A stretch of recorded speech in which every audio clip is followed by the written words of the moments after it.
한교수의 한큐. 오늘도 시장에서 수익을 낼 수 있는 방법, 손실은 줄일 수 있는 방법 전해드리도록 하겠습니다. MBN모드 한교수 매니저와 함께하고 있고요. 한교수 매니저와 친구가 되고 싶다면 샵 2034로 한교수라고 이름 적어서 보내주세요. 저희가 친구 될 수 있는 링크 보내드립니다. 또 무료 방송 준비되어 있나요? 예, 자 오늘도 여침 3시 50분에 무료 방송 준비가 됐습니다. 자 오늘 그 코로나 관련주들이 아주 변동성이 엄청나게 큽니다. 자 코로나 관련주들에 대한 전략적인 부분들 우리가 좀 세워볼 거고요. 그 이후에 전개될 수 있는 시장의 흐름들 예측을 해보도록 하겠습니다. 3시 50분에 많이 오시기 바랍니다. 네, 정말 한 10분 전인가 20분 전에 갑자기 시장의 분위기가 바뀌어가지고 저희도 좀 놀래서 시장 점검을 해드렸는데 진단키트주들, 백신주, 치료제주들이 오늘 또 거래 제한표까지 가다가 순식간에 마이너스로 돌아섰거든요. 저희가 샀던 코미팜의 경우는 지금 어떤 상황인지 리뷰해 볼게요. 예, 자 코미팜도 이제 비슷합니다. 네. 지금 현재 코로나 관련주들은 이제 그동안 이제 진단키트 관련주들이 워낙에 많이 올라서 상대적으로 좀 안전한 바닥권에 이제 치료제라든가 이런 종목에 대한 좀 관심을 갖자라는 측면에서 말씀드렸고요. 그런 와중에 지금 이제 코미팜도 그런 치료제로서 이제 시작했던 종목이 있죠. 그랬던 종목이 오늘 오전까지도 비교적 강한 반등세를 기록했다가 지금 코로나 관련주들이 급등락이 나면서 좀 많이 밀려 있는 형태입니다. 자, 현재 보시더라도 주가는 지금 현재 장대 음봉이 나와 있는 이런 형태가 되고 있는데요. 코로나 관련주들의 경우는 일단 큰 흐름에 있어서는 꺾인 거로 보이지는 않습니다. 다만 워낙에 많이 올랐고 변동성이 워낙에 큰 시점이기 때문에 대응하기 좀 쉽지는 않은 이런 상태죠. 결국에 지금 이 종목도 제가 이제 방송 들어오기 전까지 제가 이제 익절가를 좀 높여서 왔었습니다만 제가 24,000원 정도까지 익절가를 높였는데요. 장중에 워낙에 변동성이 커서 지금 이제 익절가가 깨진 상태입니다. 일단은 이런 종목들은 대응하기가 좀 쉽지 않은 그런 구간들이기 때문에 만약에 가지고 계신다고 한다면 나머지 물량도 일단 차익 실현하시고 일단 빠져나오시는 게 좋겠고요. 나중에 시장의 상황 맞춰서 한번 재매수 포인트를 잡아올 수 있는 그런 타이밍 한번 잡는 시간 갖도록 하도록 하겠습니다. 다음에 이제 KMW라는 종목 한번 보겠습니다. 5G 관련주들의 주가 흐름 자체가 여전히 조금 부진한 흐름이 계속해서 진행이 되고 있는데요.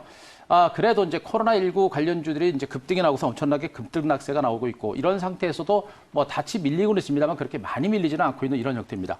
자, 현재 주가는 여전히 이제 추가적인 반등을 이어가지 못하고 약간 이제 흔들림이 나오고 있는 형태고요.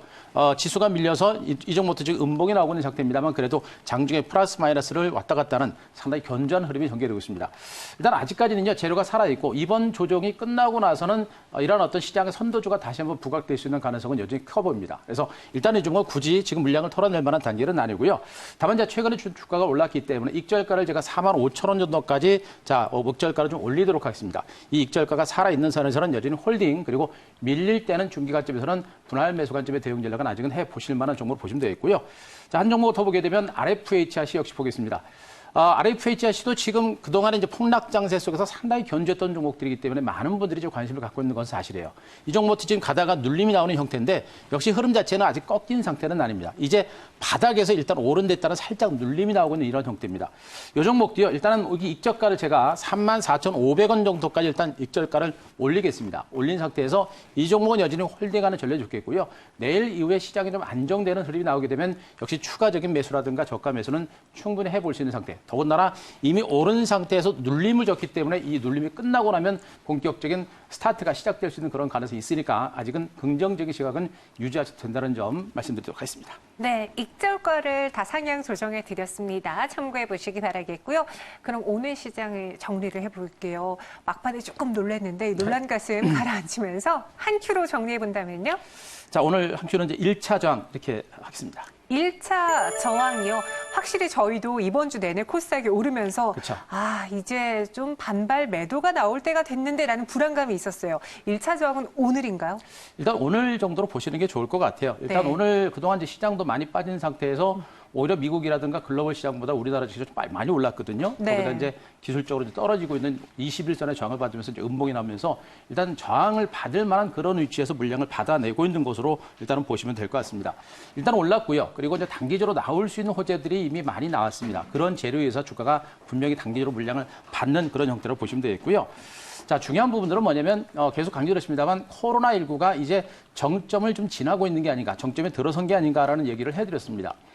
지금 이제 코로나19는요, 인도라든가 다른 동남아 국가를 중심으로 확산세가 유지가 되고 있고, 다른 유럽을 중심으로 확산세가 유지가 되고 있습니다만, 미국을 중심으로도 지금 현재 중국을 제치고 미국의 확진자 수가 제일 많아요. 자, 자, 그런데 한국도 우리 한국의 그 이제 선별 작업 그런 어떤 과정들이 비슷하죠. 예, 먼저 가서 환자들을 찾아내는 그런 방법을 하고 있기 때문에 굉장히 많은 환자가 늘어나고 있는 상태입니다만 그것이 한국의 코로나19를 대처하는 방식의 연장선상에서 있기 때문에 환자가 늘어나고 있다는 얘기는 미국에서도 환자 증가세가 조만간에 클라이막스를 찍을 가능성이 있다는 것을 보시면 됩니다. 결국에 코로나19는 분명히 정점을 지나갈 수 있는 그런 가능성이 높다는 점에 포커스를 맞춰야 됩니다. 결국에는 시장 자체가 무너질 수 있는 대대적인 폭락 장세가 재현될 수 있는 가능성은 높지 않다라고 보시는 게 좋을 것 같고요.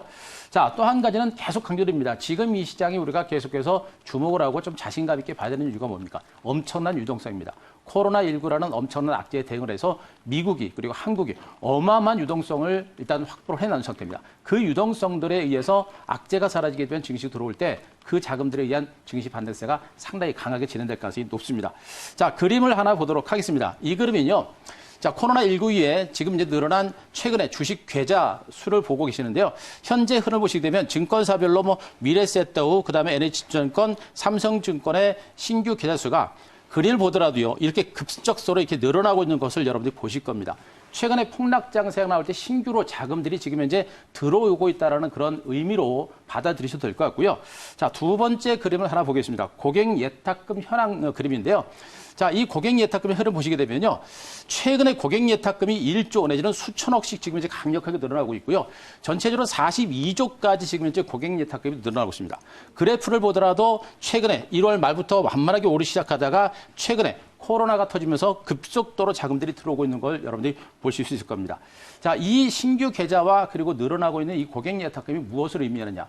아마도 시장에서는 이런 얘기 약간 조소 섞인 그런 얘기들 많이 합니다. 폭락 장세 속에서 개인들이 자금이 들어오다 보니까 너무 성급한 게 아닌가라는 그런 약간 조소 섞인 그런 기사들이 많이 나오고 있습니다만 저는 개인적으로 이런 굉장히 좋은 의미로 보시면 돼요. 지금 이렇게 개인 투자자들의 매수가 자금이 들어오는 얘기는요. 물론 아직은 개인들은 시장을 이끌어갈 수 있는 능력은 없어요. 하지만 이 개인들의 자금이 어디로 들어가느냐. 펀드 쪽, 그동안 기관 투신이라든가 이쪽에 굉장히 물량 많이 털었었죠. 펀드 쪽으로, 기관들 쪽으로 자금이 들어갈 수 있습니다. 실질적으로 펀드 쪽으로 자금이 좀 들어가고 있습니다. 그렇게 되면 기관들의 매수가 들어올 거, 투신들의 매수가 들어오게 되면 시장 자체가 바닥을 찌고 다시 기관주의 어떤 선도주가 나올 수 있는 그런 가능성이 매우 높은 장세입니다. 자, 이런 측면을 감안할 때 지금 이 구간은요, 1차적인 저항을 받고 있는 것이고 어찌 보면은 자연스러운 조정이고요. 그리고 유동성에 의한 전반적인 시장은 다시 한번 재반등에 나설 수 있는 여건들은 분명히 있는 것으로 보고 있기 때문에 자, 오늘 조정 우리가 어느 정도 예상했던 견조한 조정 정도로 보셔도 될 것 같습니다. 네. 고객 예탁금, 그러니까 개인 예탁금이 이렇게까지 크게 그렇죠. 급증을 단기간에 했습니다. 그만큼 개인 투자자들이 주도했던 시장인데요. 그럼 1차 저항을 맞이한 현재 우리 다음 주 시장에서는 무엇을 봐야 될지 한 수로 정리해 볼게요. 자, 내일 한 수는 자, 게임은 지금부터 이렇게 하겠습니다. 게임은 지금부터 신나기도 하고 기대되기도 하지만 불안하기도 한데 어떤 감정으로 가져가야 될까요? 불안하죠. 네. 불안하고요. 이제 그동안은 증시가 이제 폭락이 나왔다가 올라오면서 뭐 막말로 이 정도 저 정도 다 올랐습니다. 그렇죠? 네. 뭐 낙폭과리 거래 대형주들도 올라왔고 코로나 관련주도 많이 올라왔고요. 뭐 다른 종목도 많이 올랐어요. 근데 이렇게 바닥을 찍고 올라갔다가 한번 조정받고 다시 시장이 움직일 때는 가는 종목들 제가 말씀드렸죠. 선별적인 종목군들의 상승장이 진행이 될 겁니다. 일단은요. 이제 아무 종목이나 수익 내는 구간에 지났다는 거 제가 분명히 말씀드렸고요. 이제 철저히 이제 기업의 가치에 준한 그런 종목군들의 흐름들이 전개될 가능성이 매우 높습니다. 그래서 지금 오늘 이 조정 장세를 통해서 우리가 해야 될 것은 종목 선별 과정을 우리가 좀 더 적극적으로 단행을 하셔야 된다는 것을 말씀을 드립니다. 철저하게 기업의 가치는 뭡니까? 결국에 실적과 그리고 성장 가치죠. 여기다가 주가가 상승할 수 있는 모멘텀. 이런 모멘텀과 실적과 펀더멘탈이 있는 이런 종목들이 앞으로 정세를 주도할 수 있기 때문에 그런 종목을 선별하는 그런 작업을 우리 시청자 여러분들이 하시는 게 좋겠다라는 걸 말씀드리고요. 대표적인 종목은 여전히 반도체와 5G, IT 섹터 양대 축을 선두로 해서 그 뒤를 따라갈 수 있는 뭐 스마트폰이라든가 여기다가 이제 에너지 관련주들, 2차 전지, 여기다 지금 대선주들도 서서히 부각될 수 있고요. 코로나 관련주들도 시세는 끝나지 않았습니다. 지금 코로나 관련주들이 다시 밀리고는 있습니다만 대체적으로 주가 흐름 자체가 완전히 끝난 것은 아니에요. 그래서 이미 올라간 종목군들은 우리가 대응하기 어렵기 때문에 접근하시면 안 되겠습니다만 새롭게 시작하는 종목군들은 분명히 있을 겁니다. 코로나 관련주처럼 모멘텀이 살아있는 이런 종목에 대한 관심도 좀 보시는 게 좋겠고요. 자, 그림을 하나 보시게 되면요. 자, SK 하이닉스의 주봉 차트입니다. 자, 현재 주가 흐름자 일봉입니다. 자, 일봉인데요. 현재 주가가 이미 급락세를 보이고 나서 이제 바닥을 찍고 추세 반전을 단언했죠. 지난번에도 이 구간에서 제가 한번 여러분께 이제 큐를 통해서 한번 이렇게 공개를 드렸습니다만 하락세를 먹고 이제 추세 상승세로 일단 반전한 겁니다. 일단은요, 이렇게 시장을 이끌어갈 수 있는 거기다가 글로벌 시장이 코로나19에서 벗어나게 되면 전 세계적인 IT 수요가 폭발적으로 늘어나게 됩니다. 그에 따른 반도체 수요는 늘어날 수밖에 없겠죠.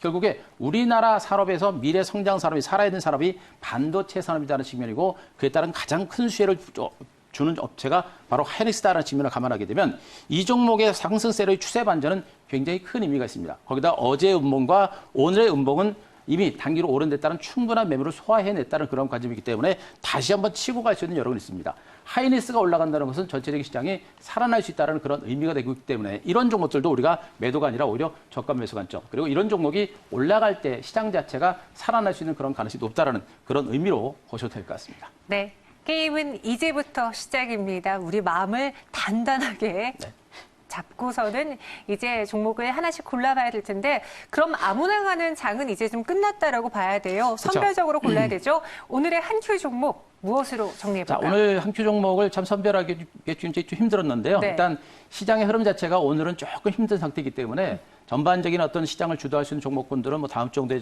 말씀드릴 수 있을 것 같고요. 네. 시장하고 무관하게 움직일 수 있는 남아산업 소개해드리겠습니다. 시장하고 무관하게 움직일 수 있는 종목이라니 그게 어떤 내용이죠? 자, 이 남아산업은 정치 테마주죠? 네. 정치 테마주입니다. 정치 테마주는 일단 뭐 전체적으로 시장 자체가 지난번에 폭락 나올 때 같이 밀리긴 했습니다만 그래도 지금처럼 지수가 이제 어느 정도 바닥을 친 상태에서는 시장의 영향을 상대로 덜 받는 그런 종목으로 보시면 되겠죠. 네. 자, 지금 이제 남아산업은 이제 이낙연 총리의 이제 관련주로 이제 부각이 됐었던 종목인데 네. 이제 총선이 임박했습니다. 이제 총선이 임박했고 총선이 끝나게 되면 실질적인 대선 레이스가 시작될 가능성이 매우 높죠. 실질적으로 이낙연 테마주들은 그동안 뭐 1, 2년 상당 기간 동안 주가가 많이 올랐습니다만 굉장히 좀 조급했던 것이고요. 실질적으로 총선이 끝나고 나면 이제 이 대선 레이스가 시작되면서 그에 따른 관련주들의 반등세가 시작이 될 걸로 예상을 해볼 수가 있겠습니다. 자, 이 회사의 이제 남아산업의 대표가 이제 이낙연 전 총리와 이제 광주제일구 동문이다. 거기다가 이제 사업의 기반이 이제 호남격을 주시로 있다라는 것이 이제 이 종목의 반등을 이끌어내고 있는 호재로 일단 작용을 하고 있는 것으로 보시면 되겠고요. 가장 중요한 포인트가 이 종목이 지속적으로 가려는 가장 첫 번째 이유는 실적도 아닙니다. 아무것도 아닙니다. 가장 중요한 것은 이낙연 전 총리의 대선 레이스와 관련된 지지율입니다. 지지율 자체가 꺾이지 않고 꾸준하게 1위를 유지하고 또 지지율 자체가 확대가 되는 이런 흐름이 나오게 되면 주가의 반등세가 연출될 가능성이 높고요. 다만 지지율 자체가 갑자기 확 꺾이거나 할 때는 주가가 곤두박질 칠 수 있습니다. 그때는 과감하게 물량 털어야 됩니다. 그래서 지지율을 보면서 이 종목에 대한 중기관점에서 관심을 갖는 게 좋겠고요. 자, 현재 가격에서 일단 주가가 추세적인 하락세를 보이고 추세 상승세로 반전했었죠. 이 부분도 일단 대선 관련주들인데도 코로나 관련 지수 폭락과 더불어서 밀렸습니다. 오히려 이런 구간들이 오히려 이런 대선 관련주를 바닥에서 잡을 수 있는 그런 기회라고 보시면 되겠고요. 추세 상승 반전과 더불어서 눌림이 나오고 있기 때문에 이 구간부터 우리가 소량 정도 저가 매수를 한 번 정도 단행을 해볼 만한 이런 종목을 보시면 되겠고요. 자, 일단 1차적인 목표가는 대선 관련주가 한번 움직이게 되면 시세 움직임 자체가 상당히 강합니다. 그래서 목표가를 제가 약 16,000원 정도까지 조금 높게 잡아 드릴 테니까 그거 여러분들 체크를 하시기 바라고요. 자, 손절가는 제가 9,000원 정도까지 제시를 드리도록 하겠습니다. 네, 남아산업 목표 주가 16,000원, 손절가 9,000원입니다. 사실 정시 테마주가요. 코로나19만 아니었더라면 3월 중에 이미 시세를 냈을 텐데 그쵸. 아직 못 냈거든요. 그렇기 때문에 4월 총선을 앞두고서는 정시 테마주의 한번 기승을 다시 기다려보도록 할게요. 저희는 여기서 인사드리도록 하겠습니다. 오늘 말씀 고맙습니다.